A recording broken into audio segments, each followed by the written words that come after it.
Hi, welcome to Hedgehog Hollow. This is Whimsy Inspiration Week, looking at the November new releases before they're available for you to purchase at the end of the week. Today I'm going to be using this gorgeous mice sledding down my card, and I'm going to be showing you step by step how to colour it in with Copics and get lots of texture in their fur, and look at the roundness in that cup, including on the pattern as well. So let's get started.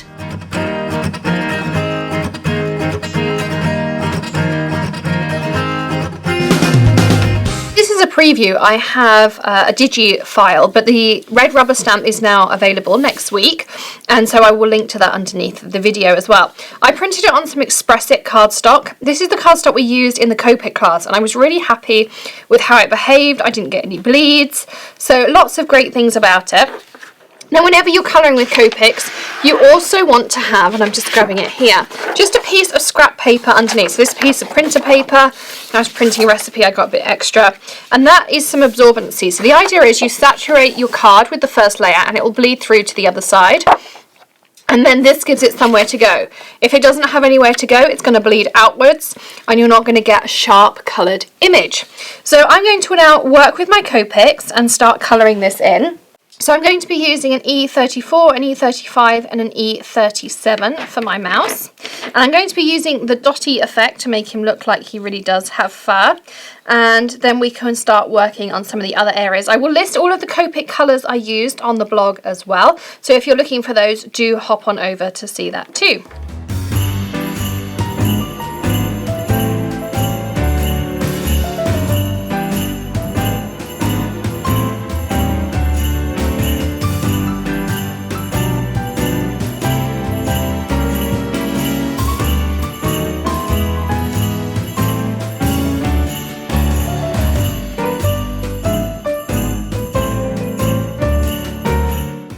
So there you can see with my E34, I laid down a really strong base, and you'll notice I went over it a couple of times. Now, the reason I did that is you want to first of all saturate your cardstock, and you want your base layer to look even. If you have a blotchy base layer, then you don't have enough ink down and you want to go back over it. Sometimes that might take you 2 or 3 times. But you do want to make sure you've got that nice foundation layer. And when you look at the back of your cardstock, you should be able to see that outline with your base layer as well.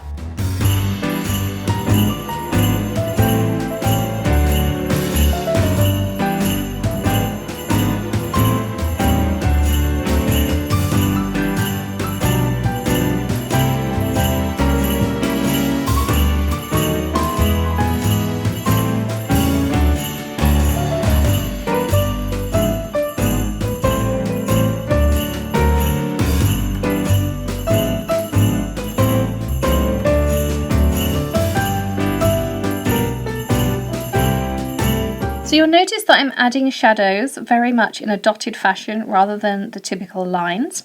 And I'm doing that because that will help me give more of that furry effect once I've finished as well. So I'm just adding some little dots in, and I'm doing each of them just one shade lighter. So the darker mouse is an E34, 35 and 37, and then on the lighter mouse I'll go with the 33, 34 and 35, and maybe just a hint of the 37, but far more onto the larger mouse, just to give them a little bit of definition between the two.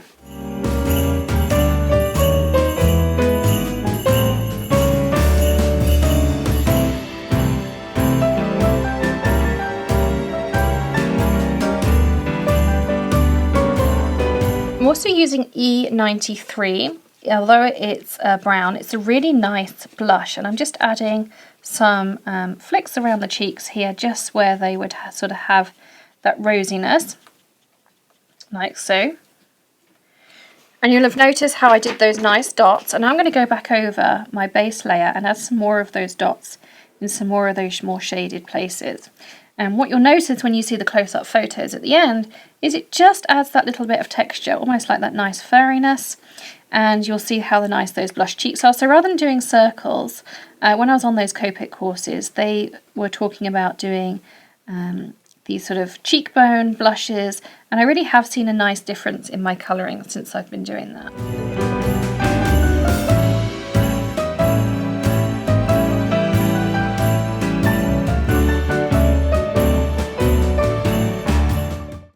noses, I've decided to go with some more pinky tones. I'm going with an E00, an E01 and an E02. And I'm going with a more traditional flick on the colours. So again, I added that base colour. And now you want to start adding some of that roundness. So you'll notice I'm working with small strokes, and I'm starting at my E00, saturating, and then adding the 01 in small amounts, and then again adding that 02 in even smaller amounts, and then I step back through them. So then once I've done the 2, I go back to the 1, and then you'll see I do that final bit with the 00.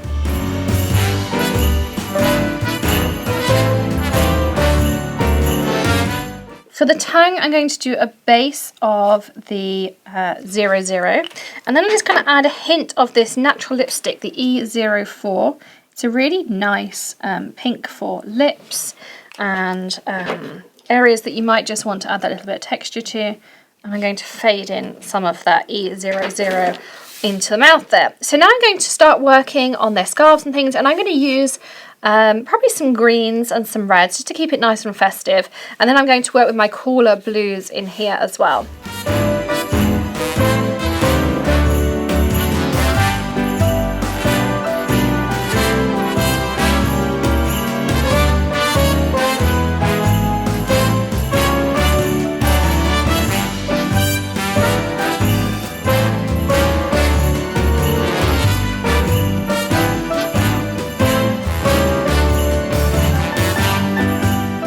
So again, on those earmuffs, I'm going to go with that fur idea, and I'm going to do it all very kind of dotty, leaving some of the lighter green space. This is my G43, and my base was a G40. I'm also going to add my extra texture with the G46, a really nice family of greens here. And if you need to add a bit more texture, you can do that with your blender pen as well, your colourless blender. And by doing that, you can, if I grab one of them here, if you just start going in, if it's a bit too solid, and do those little dots of colour with your blender pen, it's going to put some of that polka dot furriness back in there. And if you do that, you'll see how with mine, and I'll make sure there's some good close-up photos afterwards of how you get that texture back in there. But they look really nice and fluffy. So now I'm going to add those reds into their hat and into the opposite scarf.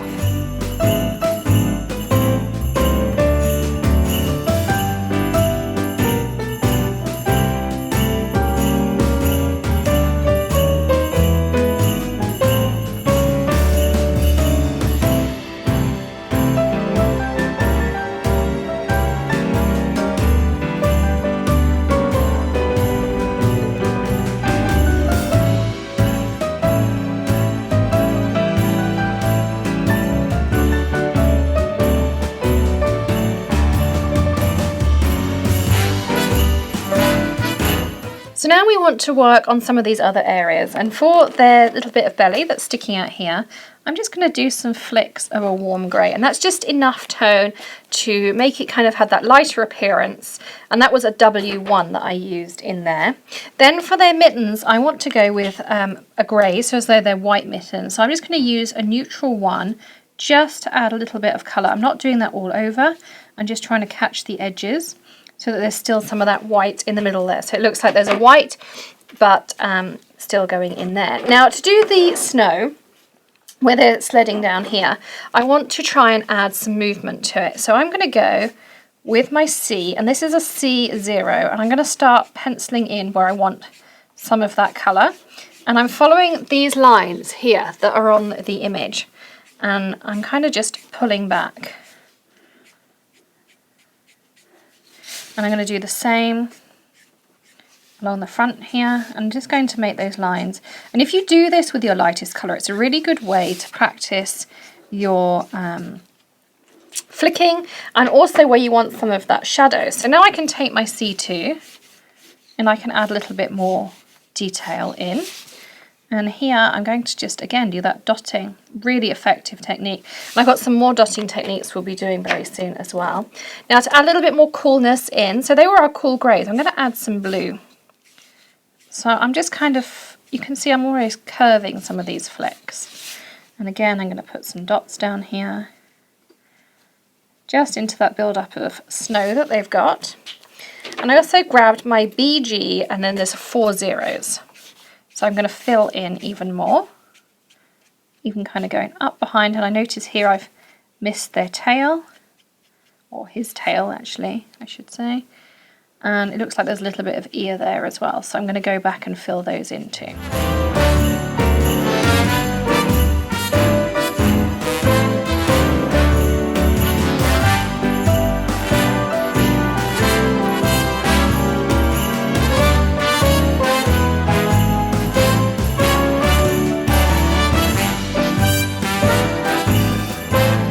So now we're going to approach our teacup, and the thing we have to remember is the teacup is curved. So even here where we have the design of the pattern of the flower, we still want to keep that curved effect.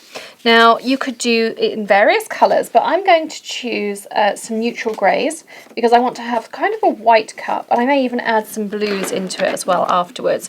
So I'm going to start with my N0. And I'm going to lay down my base coat.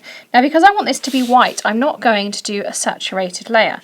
I'm just going to start with my shading. And I'm going to make sure I do that in between those leaves. So I've left kind of this panel in here clear. And in here is going to be darker because first you've got the shadows of the mice, and secondly it's inside of that cup. We're going to have the same thing with the handle. So again, we want to just kind of consider some open pieces, and then we can start building up our colour. So this time, this is my N2, and I'm going to add a bit more into here with my N2, particularly on the inside. As I say, it will be darker because of the mice and being on the inside of the cup. And then I'm going to just start adding some flicks along the side here, longer flicks on this side. And if you don't get them all the way to the end, don't worry, you can either go back and touch it in, or just do a few more. And you may even catch them with your other layers. It's also going to be darker down here where we've got that build up of snow. We're going to have a shadow on here.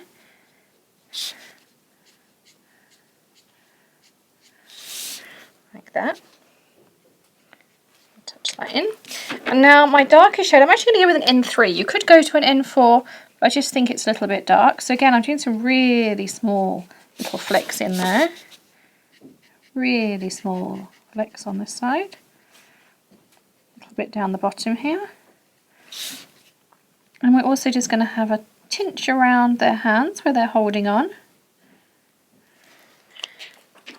and then we'll step back through again. So this is our N2,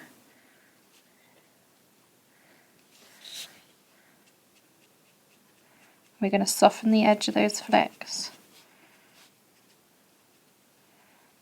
dot around.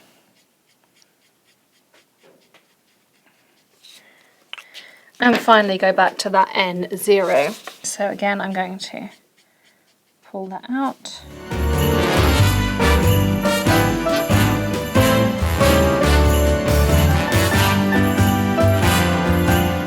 So now we can add our colours to the thing, and I'm going to stick with the same reds that I used on theirs. So that's the R21, 22, 24 and 27. You could pick 3 of those shades, you don't necessarily need all 4, and I'm going to choose 3 shades of the green as well for the leaves. And I'm going to keep in mind that my shadow area that wants to be lighter is kind of along the plane of this flower there. So this is going to be somewhat darker, this is going to be a little bit darker, but I want to keep that centre panel still fairly light. So I'm going to start by adding the solid coat, and then you'll see how I build it up.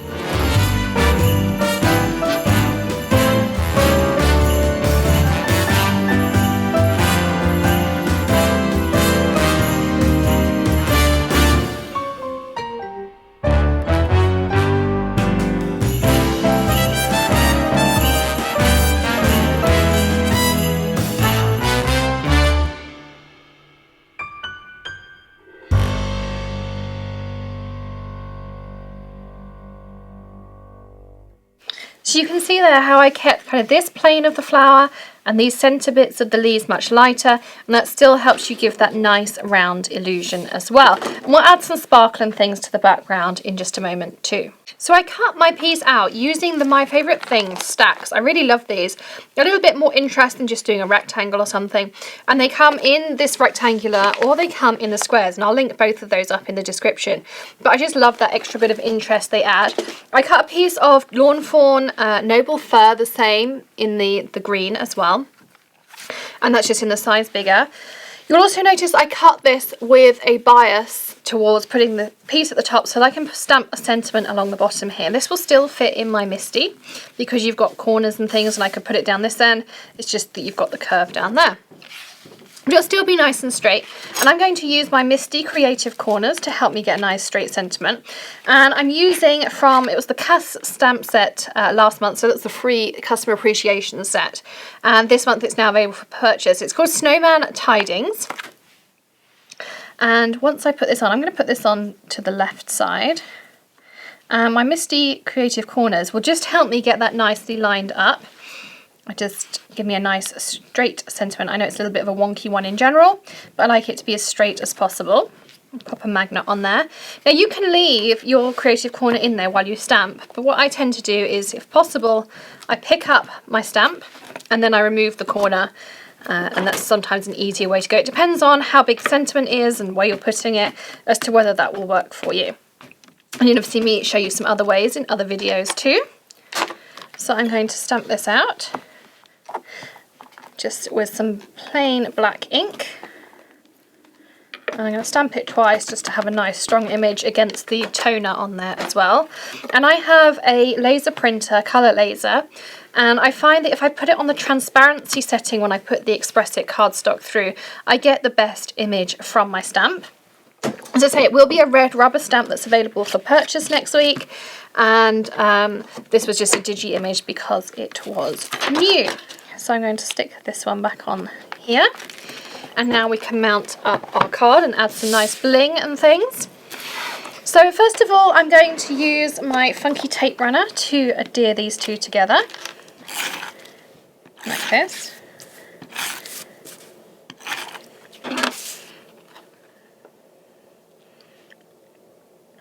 And I'm going to stick that down on there. And then I'm going to use some of my big foam tape roll on the back here. Grab my pink snips.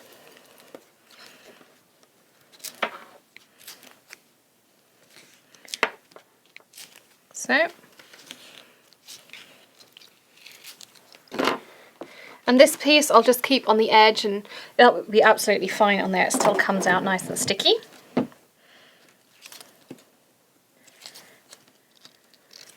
And I've also pre-made out of the Nina Desert Storm a nice card base.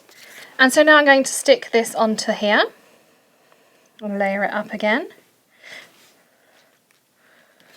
And it's got a tiny little smudge. And if you do get little smudges like that with your ink, you just want to grab the sand eraser that you'll have seen me use before. It's one of my favourite little tools in my craft room. And if you have just a small smudge, a little bit at a time, and that will just erase it out of there as well. Final step I wanted to do is I've got some Nuvo crystal drops in the clear, so this is called Morning Dew, and then I have the glitter drops in the White Blizzard. So with the glitter drops, I'm going to just pipe it first of all. You can either do it on a craft mat or the back of your hand. Just get it started, and we can just start adding some little dots around. So just in between where I had those dots of blue that you saw me add earlier. And I'm giving it very light pressure. I'm just going to make sure there's some behind them as well. Maybe even a few that fall into their teacup. Plus I'm going to add a few more down here too. This is nice, it'll just give a glittery touch, but the actual drops, the liquid they're in, it dries clear. And then I'm going to use that Morning Dew. Again, just pipe a little bit out. We don't want any splodges on our card. And I'm going to put that on their nose.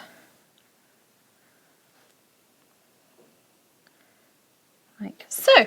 So there is our finished card, and you can see some close-up pictures of some of the fun detail coming up now on your screen. as well as some of the general images of the card as well. You can follow us on the Whimsy blog or on the Hedgehog Hollow blog. Links are below the video. All the images are available there to pin. There's a full supply list there, as well as in the description below the video. Click that bottom right hand arrow or click the show me more, depending what device you're watching on. Don't forget to give the video a thumbs up, and please subscribe if you don't already. We'd love to have you here. Thanks so much for joining me for Whimsy Inspiration Week, and I will see you again very soon. Happy stamping! Bye!